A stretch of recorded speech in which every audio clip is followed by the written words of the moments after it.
Hello, you guys. This is me, Apurva, and good evening to all of you. It's evening here in Sydney and a Sunday, so I thought I'll just shoot a video. In last video, we just talked about gestational diabetes, and I feel like I haven't touched a lot on gestational diabetes because this is something, I mean, it's pregnancy specific, so I'm not sure if like all of you must be aware of what exactly it is. So let's just talk about it and then we'll see how I'm managing it. I just wanted to share some tips on it. I know it's a very touchy subject because when it comes to gestational diabetes, I feel like most of the women do end up blaming themselves. So we're just going to touch on some gestational diabetes hacks and tips, and this works for me. I'm not sure it might or might not work for you. So let's just get on with it. So what exactly is GD? So when I was 16 or 17 weeks pregnant, my OBGYN suggested that I should get a gestational diabetes test done. It is nothing but they just kind of check your blood glucose, and you have to drink a liquid, and it has around 75 grams of glucose in it. It's equivalent to that, and it's really sweet. So in Australia, it's mandatory to get it checked in your pregnancy journey. They just want to track your glucose levels so that you and the baby are safe. So because I am a South Asian person, I'm from India, and most of the South Asian women are prone to get it because obviously the genetics. So there are many factors, many risk factors which lead to this. Okay, so the first one is if you're more than 35 years of age, that means you have the risk factor. The second being that you're South Asian descent, which I am, and if one or both of your parents have it, then you may get it as well. If they have type 2 diabetes, then the chances are that you may get GD in your pregnancy. Also, if your mother had it when she was pregnant with you, that may also be the cause, and that may also be a risk factor, and then you may also get GD. So it really depends on a lot of factors. And why it happens to pregnant women is because especially when the placenta is developing, its first priority is to look after the baby. So obviously it's churning a lot of hormones in your body, especially progesterone, estrogen, cortisol, all these hormones, and these hormones kind of make you insulin resistant. So when that happens, the glucose in your body doesn't get processed at optimal level.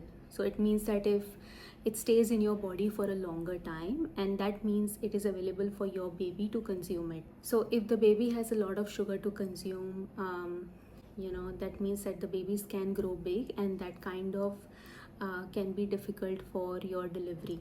So that's why it's very important to track your glucose levels in your pregnancy. So because I had one or two risk factors, my OBGYN suggested that I should definitely get it done at the start of the second trimester itself, because we don't want the baby to just keep consuming the sugar or the glucose in the body and then can grow big.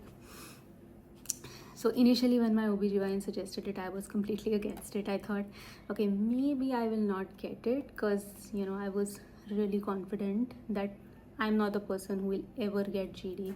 And I was a bit disappointed when I failed that glucose test, because I was really active before pregnancy. I used to do Pilates, I used to go to gym as well. I also had a tennis class every week, and I was really enjoying being active. Midwife suggested to me that, okay, you know what, maybe you should get a GD test early because you have a couple of risk factors. I was not ready to listen to her, but then I don't know, I just thought if it's for baby, I'll just do it. And then when I got the results, I cannot tell you, I was so disheartened, and I was just in denial for a week. Okay, let's just say that. And anyway, so then later on I got referred to the endo, and when you get referred to endo, let me tell you, it feels like a failure, because you kind of don't believe your body that how can you not process the glucose, for God's sake? I mean, it's a very difficult feeling to fail a test and then go to another doctor, and then there are so many appointments, you're already overwhelmed, whether you're risking your baby or stuff like that. And there are a lot of feelings running in your mind as mother, and like you're not even a mom yet, but the mom guilt just takes over you, like maybe I'm not doing good for my baby. So anyway, so it was difficult phase for like a week or two, but then I slowly got a hang of it. My doctor was really good. He suggested a couple of changes, not couple of changes, I would say a lot of changes in my diet, especially because I had to watch my carb levels. So I had to control how I was eating. No processed sugar, obviously. So yeah, so he gave a very nice diet, and also exercise. And I have to walk after each and every meal. I have to track my glucose using the contour meter. Okay, so this is really important, just so that your OBGYN and your endo, both of them are on the same page, and they can track the health of your baby as well. It's really, really important. Okay, so I'm just going to walk you through this contour kit. I know we talked about it last time, but this is something that's just, I'm just going to take a minute. So we have something called as the strips. Okay, so just the strips, and then you put it in the glucose meter, and then once the glucose meter is on, as you can see, you just have to take your needle. So the needle is nothing but it's called a lancet. You just prick yourself, and then you take the drop of blood and you put it on the strip. So once you put it on the strip, it takes about 4 to 5 seconds, and it gives you the reading after every meal. So it depends on how your diabetes team wants you to track it. So mine is usually 2 hours after every meal. So it's more like depends on the threshold as well. So since I'm in Australia and my provider wants my blood sugar to stay below 7 after every meal, and for fasting he wants it to be below 5.5. Now if you're in India, your threshold may be different. If you're in US, the threshold may be different. I don't know about the other countries, but this is what he's going with for me. Until now, there have been very rare occasions where I have spiked, because like I know what exactly is working for me and what exactly is not. So it's really, really important. Also, just one point I forgot to mention earlier: if you pass the glucose test in your 16th and 17th week, you still have to go ahead with your glucose test in the 28th week. Okay, because 26th to 28th week is when your placenta becomes super active, because that's like the beginning of third trimester almost, and that's when the baby also is really, really active. So baby is consuming a lot of food, placenta is generating a lot of hormones. So that's when actually most of the women do develop insulin resistance. So for me it was detected very early because I had a couple of risk factors, but if I would have passed that one, I would still have to go and do the 28th week one. So it's something that you need to do at least twice. So even if you do the early one and you pass, it doesn't mean that you're GD free.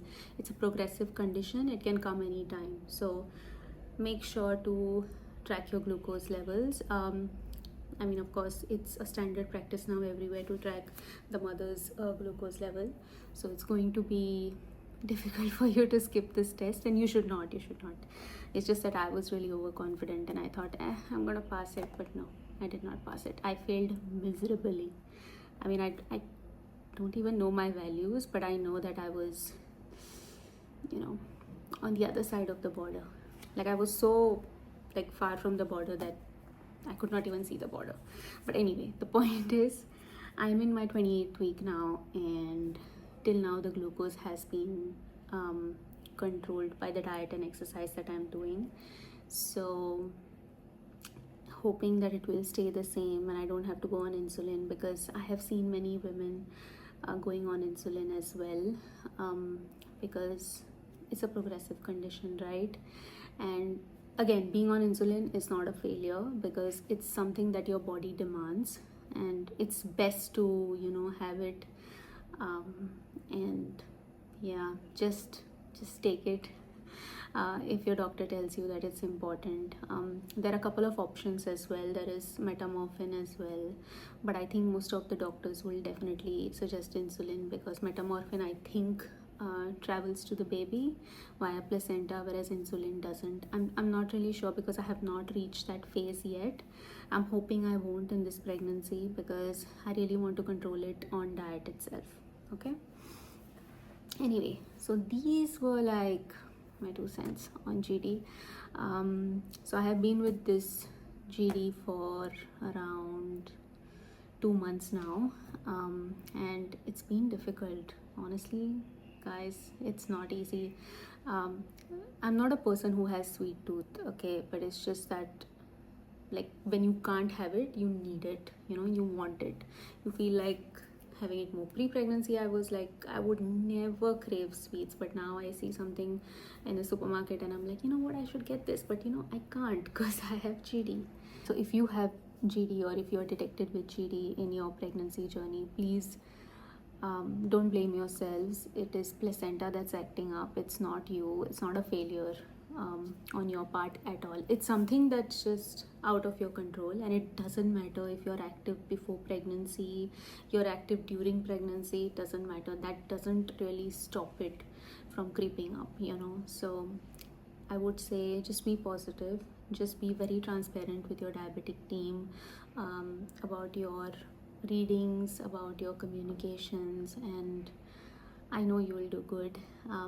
This is something that I just went through and I thought I'll share it. But yeah, that's me. Thank you so much for listening. Bye.